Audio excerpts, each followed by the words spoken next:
सिद्धालय कहाँ है? कौन से लोक में है? कौन से लोक? ऊर्ध्व लोक के अग्रभाग में। और हम सभी को कहाँ जाना है? अधोलोक, ऊर्ध्व। तो सबके हाथ कहाँ होना चाहिए? सबके हाथ कहाँ होना चाहिए? आपके मंदिर का शिखर कहाँ है? ऊपर है ना। और उस शिखर के ऊपर क्या है? कलशा है। और कलशा के ऊपर क्या है? ध्वजा है। ये हमारा शरीर क्या है? मंदिर। शरीर क्या है? पूरा मंदिर का रूप है। ये क्या है? शिव। ये मंदिर का शिखर है। और ये कलशा है और इसके ऊपर जो है हाथ क्या है? हमारे ध्वजा है। और इस मंदिर में कौन विराजमान है? आत्मा, परमात्मा रूपी जो आत्मा विराजमान। तो उस आत्मा परमात्मा के समर्पण में दोनों हाथों पर के जयकार लगाएंगे। बोले आदि प्रभु आदि ब्रह्मादिनाथ भगवान की। बोले चिंतामणि पार्श्वनाथ भगवान की। गुरुनायक श्री शीतलनाथ भगवान की। शासन नायक भगवान महावीर स्वामी के। 24 भगवान की। परम पूज्य आचार्य भगवान श्री कुंद बलियार की। परम पूज्य आचार्य भगवान मुनि विलास सरस्वती महाराज की। परम पूज्य भट्टाचार्य आचार्य विशुद्ध सरस्वती महाराज की। अहिंसा में विश्व धर्म की। एकता संवेद शिखर की।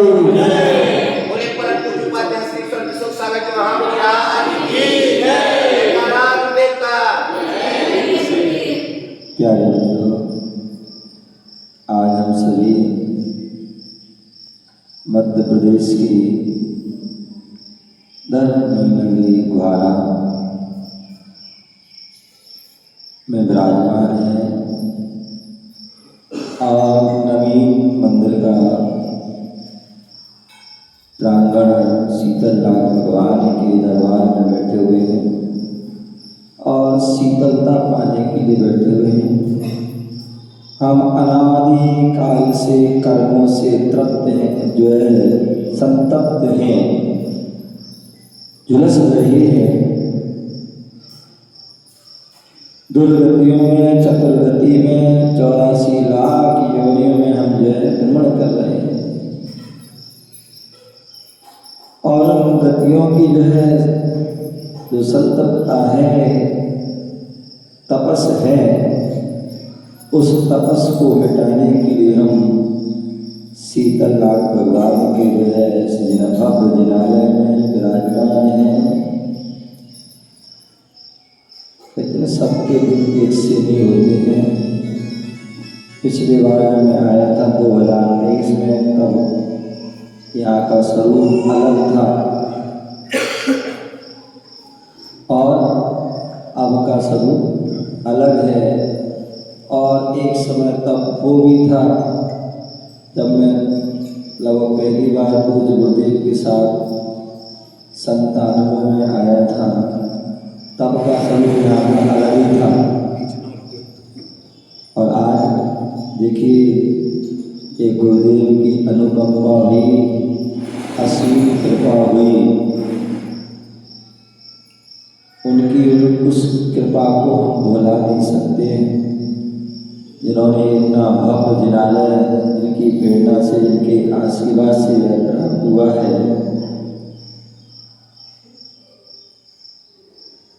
हम सभी इस 24वीं जिनालय बैठे हुए हैं और भगवान की जो है आराधना कर रहे हैं।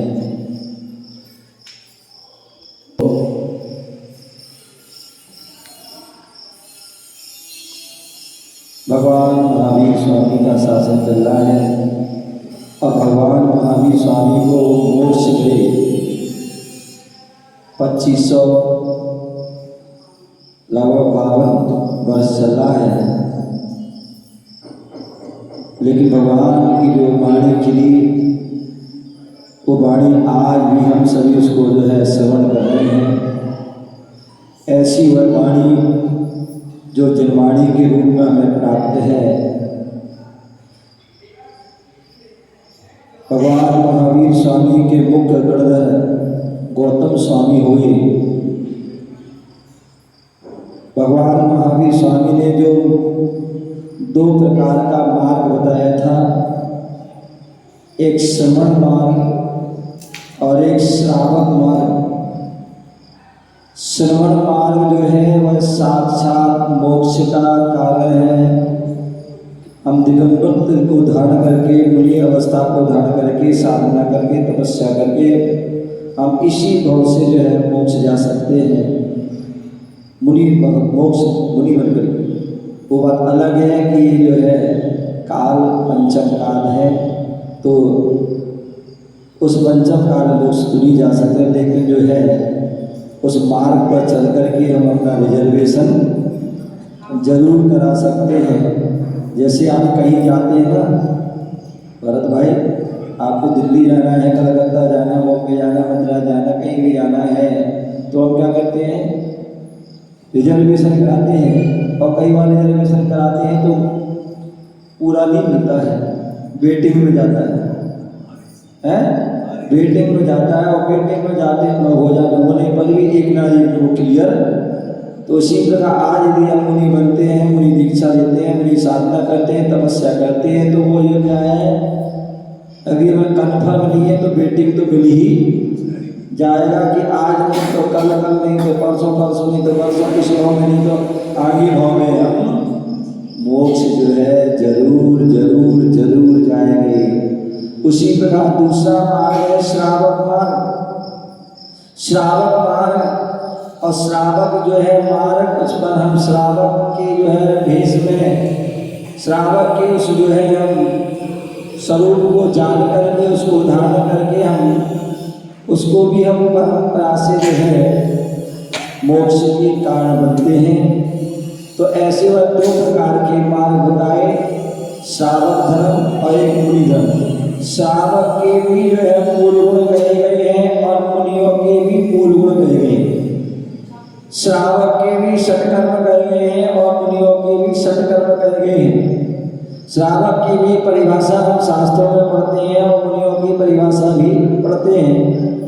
तो श्रावकों के जो षटकर्तव्य हैं या श्रावकों के मूल गुण और जो उत्तर गुण हैं, मुनियों के जो मूल गुण हैं और उत्तर गुण हैं, उन सभी गुणों में जो है, क्योंकि पंचम काल है, हीन शयन है और ज्ञान भी अपूर्ण है, पूर्ण नहीं है, हम सभी छद्मस्त हैं और शयन भी हीन है। और ऐसे हीन शयन में अनेक प्रकार से कई बार क्या होता है, दोष लग जाते हैं, प्रमाद बस, अज्ञानता बस, असमता का। तो उन दोषों को दूर करने के लिए आचार्य भगवंतों को हमारे महावीर भगवान ने और गौतम स्वामी ने कहा है कि जो श्रावक की चर्या में या मुनि की चर्या में जो दोष लगते हैं उसके लिए प्रतिक्रमण करना आवश्यक है।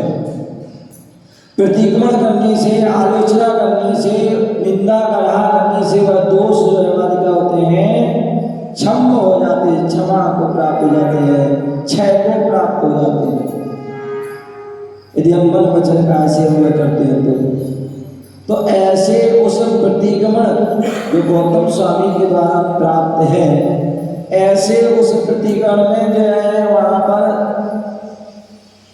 भक्तियाँ हैं। एक सिद्ध भक्ति है, एक प्रतिक्रमण भक्ति है, एक वीर भक्ति है, एक चतुर्वेदी तक भक्ति है और अंत में समाधि भक्ति है, जो साधक का जो है लक्ष्य होता है। जो जीवन भर साधना करता है, जीवन भर तपस्या करता है, उसका लक्ष्य ये होता है कि हमारी निर्विकल्प समाधि हो। जैसे ग्वारा वालों, आपने बढ़िया भूमि पूजन से लेकर जो है स्नान किया, जो बेदी मंदिर का बनाया, उस पर बेदी बनाई, बेदी पर जो है भगवान विराजमान किए, उसके ऊपर शिखर बनाया, शिखर के ऊपर क्या किया, कलशारोहण। यदि आपने बहुत अच्छा मंदिर बना दिया लेकिन उस पर कलशारोहण नहीं किया तो वह मंदिर अधूरा है। पंडित जी क्या है, मंदिर अधूरा है।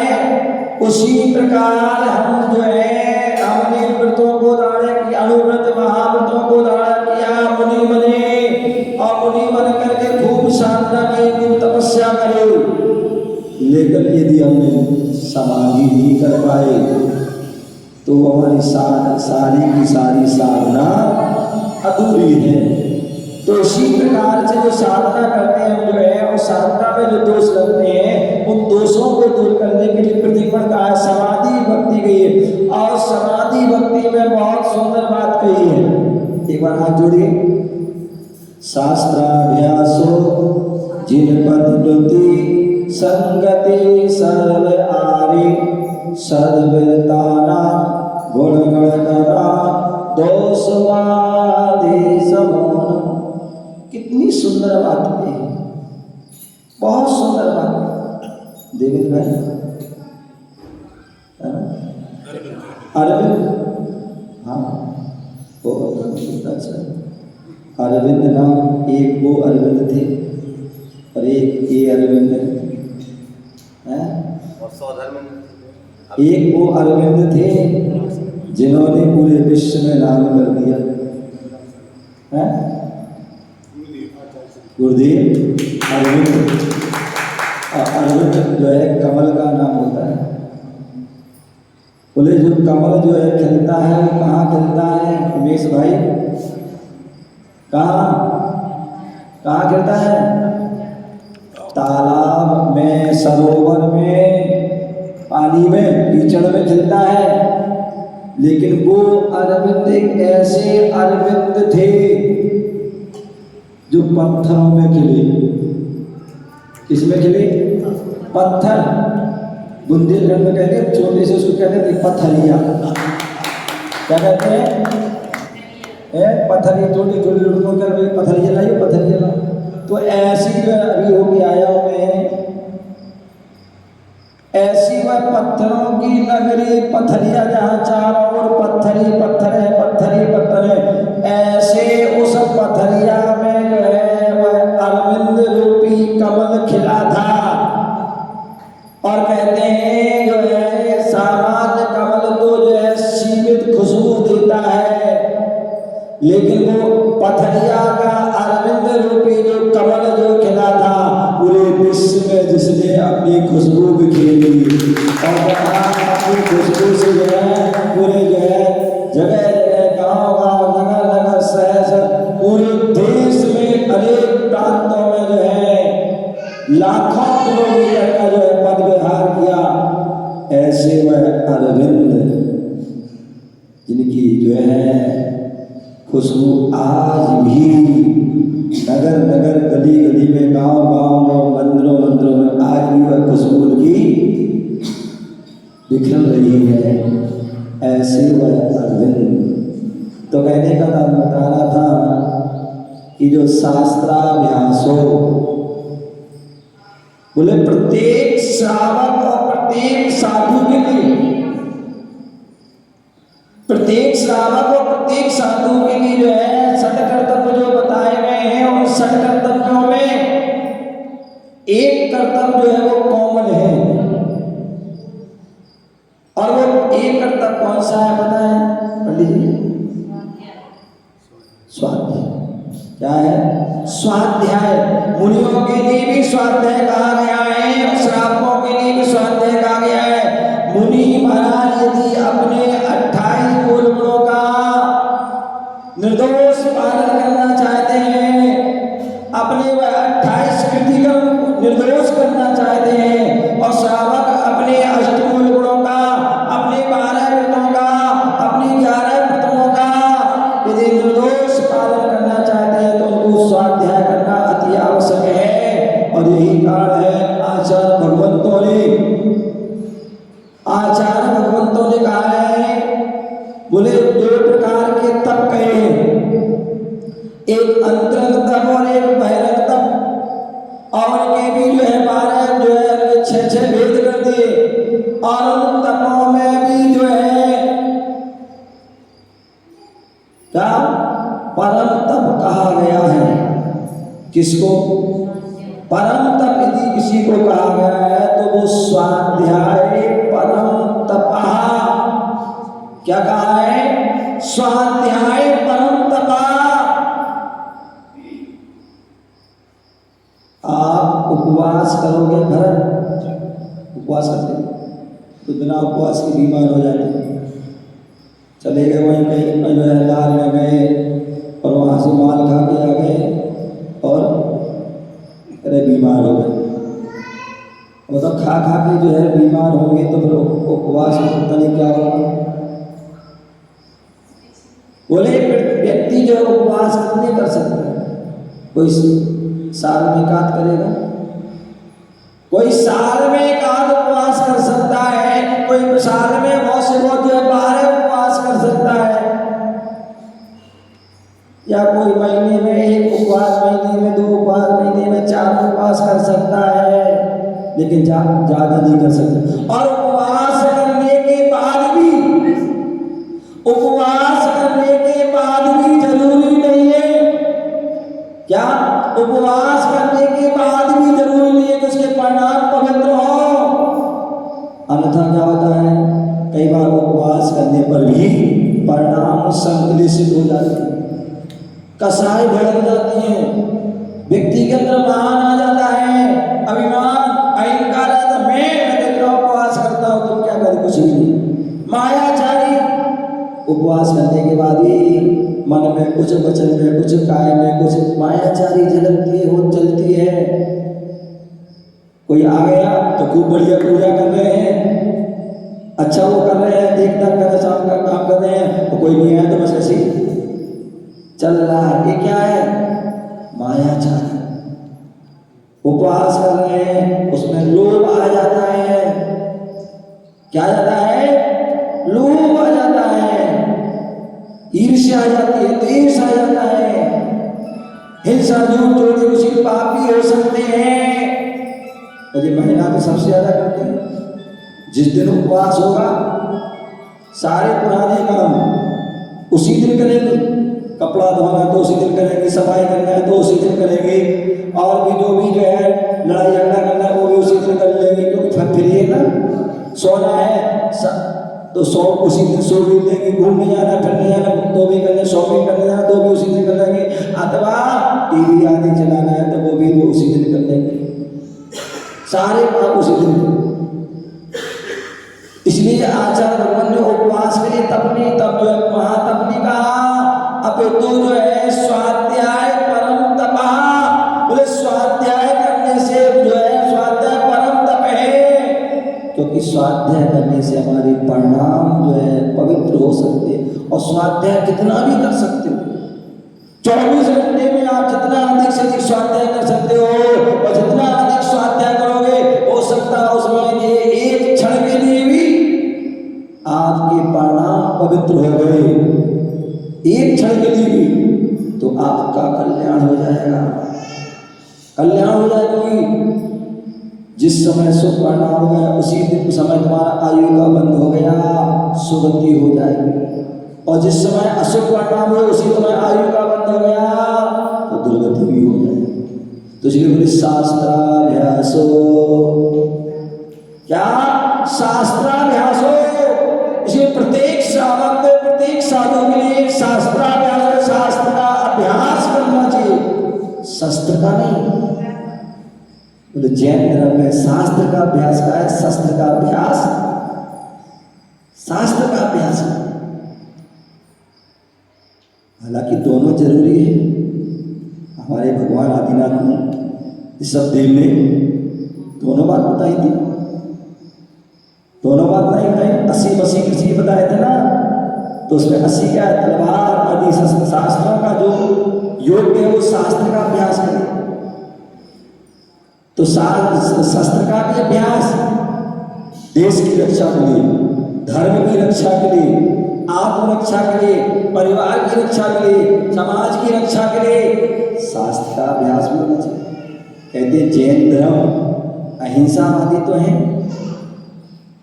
जैन धर्म अहिंसावादी है, लेकिन आत्मरक्षा के लिए वह क्या करते हैं, धर्म रक्षा के लिए, धर्मात्माओं की रक्षा के लिए शस्त्र भी उठाते हैं। ऐसा हमारा प्राचीन इतिहास है। तो इसलिए शास्त्राभ्यास, सामान्यतः हमें जो मोक्ष मार्ग पर बढ़ना चाहते हैं, मोक्ष मार्ग पर जो बढ़ना चाहते हैं, उन्होंने कहा है कि शास्त्राभ्यास हो, आप शास्त्र का अभ्यास कीजिए। अब वो शास्त्र का अभ्यास भी जो है क्रम से करना चाहिए पंडित जी, क्रम से, अन्यथा व्यक्ति क्या करते हैं, अक्रम कर देते हैं और भटक जाते हैं। बहुत से लोग होते हैं भक्त नहीं हम भगवान बनेंगे, यार अगर पहले भक्त बनना होगा, भक्त बनोगे तभी भगवान बन सकते हो, जब शिष्य बनोगे तभी तुम गुरु बन सकते हो, अन्यथा कुछ। तो इसलिए बोले क्रम से शास्त्र का अभ्यास करना है तो क्रम से करना। जैसे छोटा बच्चा होता है उसको क्या पढ़ाते हो, छोटा बड़ा ABCD पढ़ाते हो, 1 2 3 पढ़ाते हो। छोटे बच्चे को MA की क्लास नहीं पढ़ाते हो, क्योंकि उसके समझ में आएगी नहीं, कुछ पता ही नहीं उसको, उसको कुछ पता ही नहीं है। तो उसको क्या पढ़ाते हैं, जैसी उसकी योग्यता होती है ऐसा उसको पढ़ाते हैं। क्या, जैसी उसकी योग्यता होती है उसको वैसा पढ़ाते हैं। क्या पढ़ाते हैं, जैसी उसकी योग्यता होती है उस योग्यता के अनुसार पढ़ाते हैं, योग्यता के अनुसार। यदि उसकी योग्यता छोटा बड़ा की है तो छोटा बड़ा पढ़ाते हैं। क्या पढ़ाते हैं, यदि छोटा बड़ा की योग्यता है तो छोटा बड़ा पढ़ाते हैं, और आगे की योग्यता तो आगे पढ़ाते हैं। अन्यथा योग्यता नहीं, छोटा बड़ा की और तुमने पढ़ा दिया BA क्लास, उसमें समझ में उसकी नहीं आएगी, 0 बटे सन्नाटा, सिर से ऊपर वो चला जाए। तो इसलिए शास्त्राभ्यास हो, शास्त्र का अभ्यास करना है। कैसे करना है? प्रथमम कर्णम चरणम द्रव्यम नमः। क्या करना है? प्रथमम कर्णम चरणम द्रव्यम नमः। पहले प्रथमानी योग पढ़िए। क्या करिए? प्रथमानी योग पढ़िए, फिर कर्णानी योग पढ़िए, फिर चरणानी योग पढ़िए और फिर द्रव्यानी योग पढ़िए। एक क्रम है। और सबसे अच्छा ये है यदि आपके जो है समक्ष आपके नगर में कोई गुरुजन है, या हम गुरुजन के पास जाकर के हम विद्यालय क्या लें? गुरुओं से ज्ञान लें। गुरु बिन ज्ञान नहीं मिलता, गुरु बिन ध्यान नहीं फलता। गुरु बिन ज्ञान नहीं मिलता, गुरु बिन ध्यान नहीं फलता।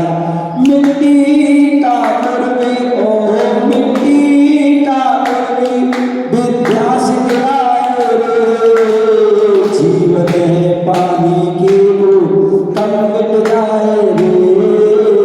जीवन है पानी की बूंद कब मिट जाए रे। होनी अनहोनी ओ होनी अनहोनी कब क्या मिट जाए रे। जीवन है पानी की बूंद कब मिट जाए रे। जीवन है तो शास्त्राभ्यास हो, शास्त्र का अभ्यास करना। और शास्त्र का अभ्यास प्रथमानी योग पहले क्रम से करना। बहुत से लोग क्या रखा है प्रथमानी योग में? कथा कहानी है, सब उसमें विषय है, उससे तो और व्यक्ति भटक जाएगा। जो अज्ञानी व्यक्ति है वही भटकता है। अन्यथा प्रथमान योग अर्थ ज्ञानम चरितम पुराणम अभी सब को पढ़ते ना क्या? प्रथमान योग पढ़ता ज्ञानम चरितम पुराणम अभी मोक्ष बोधि समाधि निधानम। बोले यदि आप उत्कृष्ट संलेखना करना चाहते हो तो प्रथमान योग का स्वाध्याय करते रहना। सब कुछ भूल जाओगे लेकिन प्रथमान योग हमेशा याद रहेगा। थोड़ी सी कहानी प्रारंभ होगी, पूरा अंत याद आ जाएगा। तो इसलिए शास्त्राभ्यास, शास्त्र का अभ्यास क्रम से कीजिए। और क्रम से करोगे तो स्वाध्याय परम तपा। आप उपवास कर पाओ या न कर पाओ, लेकिन स्वाध्याय करोगे तो उससे हमारी कर्मों की निर्जरा होगी। उस शास्त्र के स्वाध्याय से ही हमें क्या होगा? सामान्य ज्ञान से हम केवल ज्ञान की ओर पहुंचेंगे, वेद विज्ञान की ओर, अभेद ज्ञान की ओर पहुंचेंगे और अनंत अवस्था प्राप्त कर सिद्ध अवस्था को प्राप्त अपनी आत्मा का कल्याण करेंगे। समय हो गया। ये बोलो महावीर भगवान